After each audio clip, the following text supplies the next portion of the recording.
What's going on, everyone? I'm back, and with week 6 officially wrapped up, we all know what time it is. It is time for the top waiver wire targets for week 7. So let's get right into it. Kicking things off, we start at the quarterback position, and this group of guys are going to be no strangers to the waiver wire list at this position. We've seen them before, and they have to be mentioned again, primarily because of the incredible matchups. And the first guy that I want to start with is Eli Manning.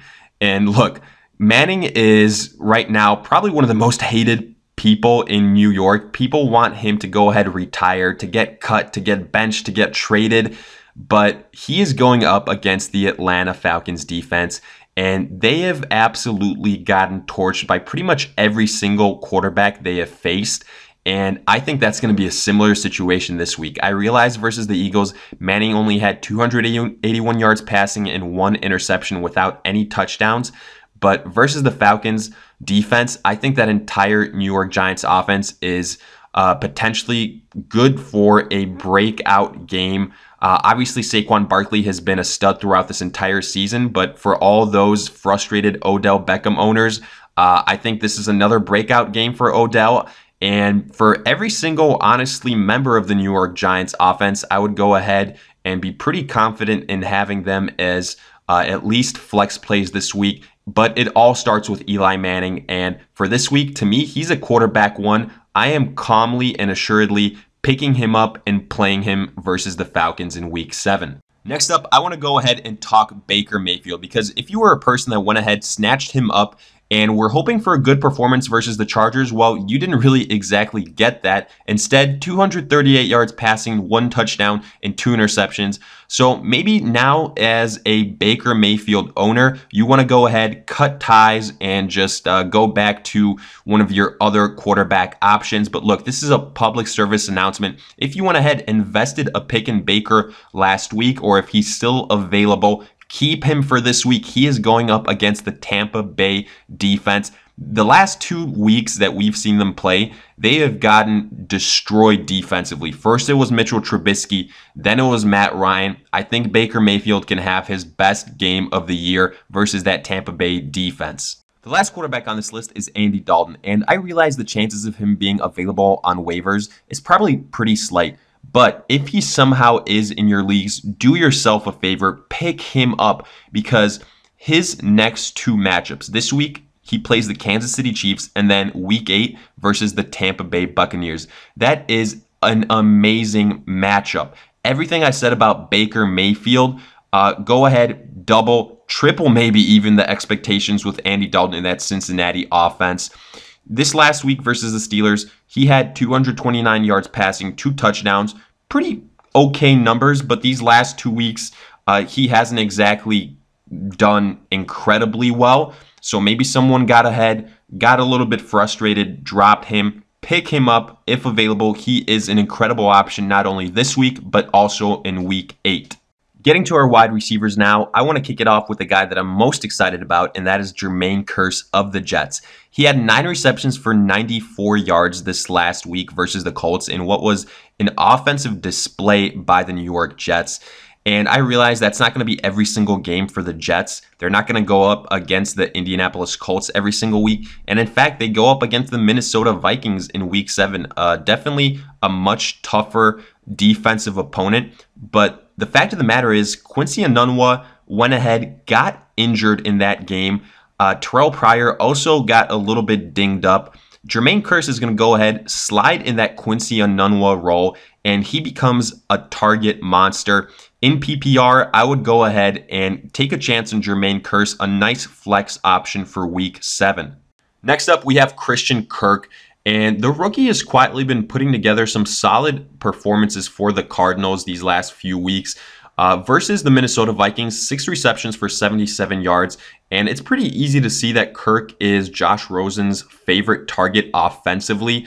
In a year where Larry Fitzgerald has unfortunately been pretty disappointing, Kirk has somewhat started to take his place as that slot guy, as a nice option to consider in PPR formats.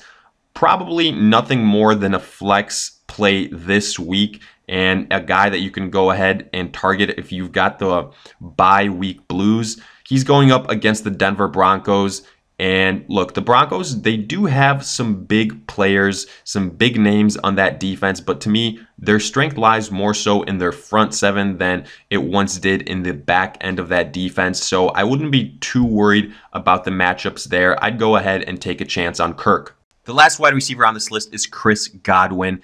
And a name that we've seen before on these waiver lists shows up again because he might surprisingly be available in some of your leagues, considering the fact that the Bucs were coming off of the bye week, and some people were possibly cautious with Godwin because Jameis Winston was returning as a starting quarterback. Would we see that type of chemistry between Godwin and Winston that Fitzpatrick had with him? Would that success translate? Well, what we saw versus the Falcons, maybe not the best litmus test because it was a very friendly matchup, yet it still has to be encouraging because we saw 6 receptions for 56 yards and a touchdown.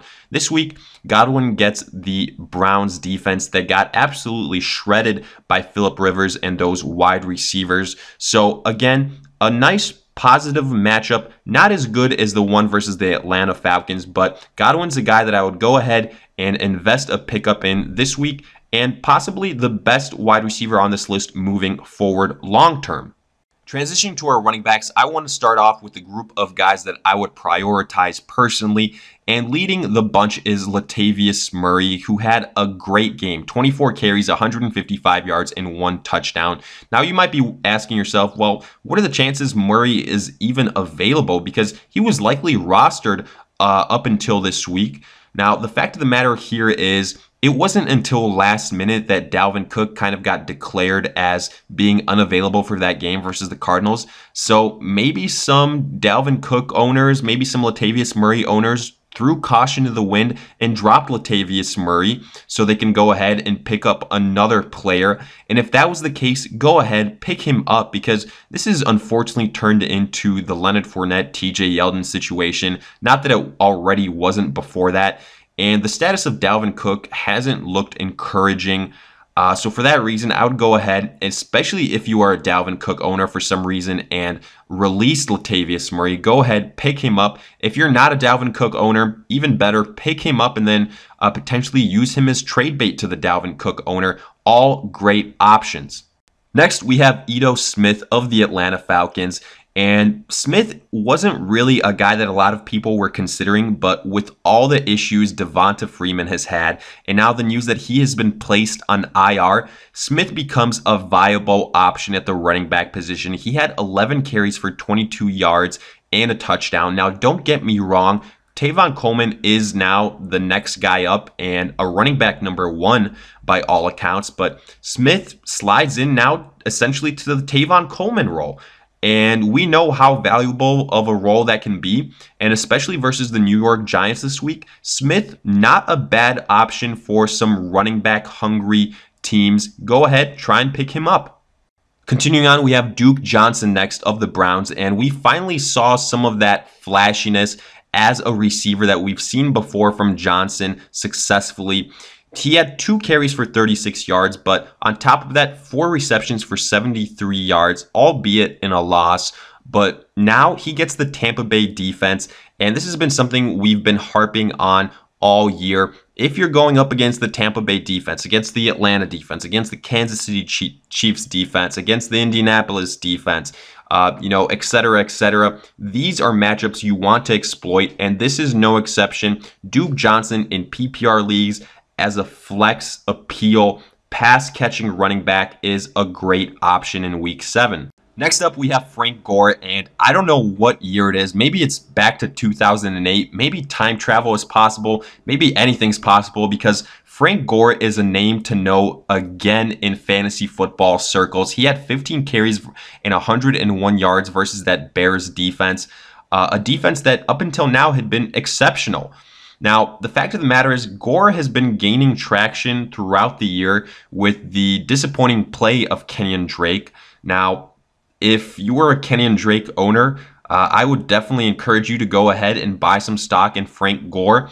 Now, at this point, it definitely looks like it's become a committee, but Frank Gore getting some more carries as a runner. Kenyon Drake has somewhat transitioned as a pass catcher primarily, even though he still does get his carries, but Gore has just been more productive, period, as that main rusher of the football. This week, he gets the Detroit Lions, but again, not a bad option to go ahead, invest a pickup in, because it looks like he has become the main ball carrier, especially at the goal line after what we saw in terms of goal line fumbles from Kenyon Drake this last week. Next up, we have Peyton Barber, a guy that a lot of people went ahead and probably discounted as having a chance to regain the starting running back position for the Bucs. But it seems like he is back on his way to doing that, because versus the Falcons, 13 carries for 82 yards, 4 receptions, 24 yards, and a touchdown. He looked like the prime running back for the Tampa Bay Buccaneers. And similar to when Ronald Jones was struggling, Barber is again worth an addition as the primary ball carrier for a Tampa Bay offense that is now back with Jameis Winston, who does give you some upside there. The last running back here to take note of is Foreman of the Texans. He's been on the PUP list up until now, but he is getting exceptionally close to returning. And for a Texans offense that hasn't really gotten anything going in the rushing attack, I realize that in large part has been because of that offensive line. Yet Foreman was having a great year in 2017 prior to that Achilles injury. I would go ahead and say he is worth a speculative add, especially if you are a running back needy team. Go ahead and stash Foreman to see what he can provide in weeks going forward. Moving on, we get to our tight ends, and the guy that we should start with here is Evan Engram of the Giants, because he is getting ready to return, and perfect timing as the Giants go up against the Atlanta Falcons. And everything, again, that I've said about these matchups, that I said about Eli Manning, I'm going back to Evan Engram. He is a big weapon for a team that has been struggling all around offensively. I think he will be a welcomed addition back to this team. And again, this matchup couldn't be any nicer for Evan Engram, who is set to return in Week 7. Next up, we have O.J. Howard, who was a late addition to the active roster of the Bucs on Sunday, but he went ahead, produced 4 receptions, 62 yards, and a touchdown versus the Falcons.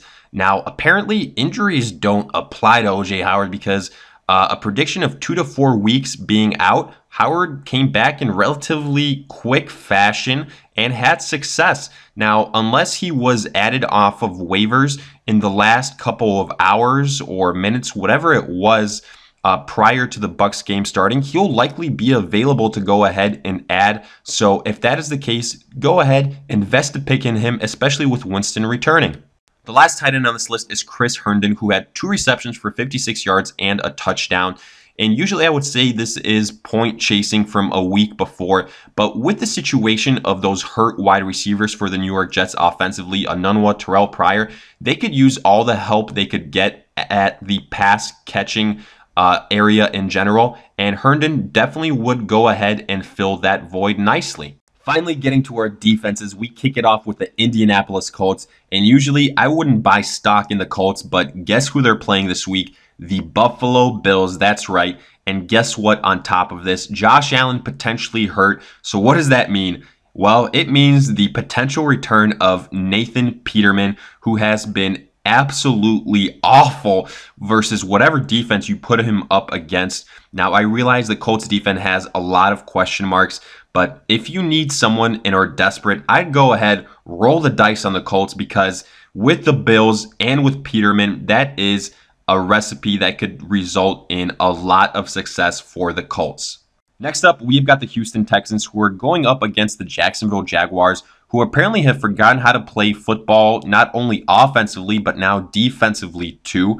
And because of that, the Texans are an enticing matchup versus Blake Bortles, who is going to have to face J.J. Watt and Jadeveon Clowney. I think with that taken into account, even though I could see the Jaguars bouncing back in this game, I would say Bortles is good for, if not 1, maybe 2 turnovers in this game. Finally, I have got the Detroit Lions, and this one probably has a little bit of an asterisk next to it because they're going to be going up against the Miami Dolphins. And I more so like the Lions if Brock Osweiler plays again. Even though he was extremely successful versus the Bears, I don't think that's going to continue for 2 weeks in a row. I think he's going to get exposed versus the Lions if he does start. Again, a big if, but if he does, I'd go ahead, take a chance on the Lions, and I think they'll remind us why Osweiler started the season off as a backup.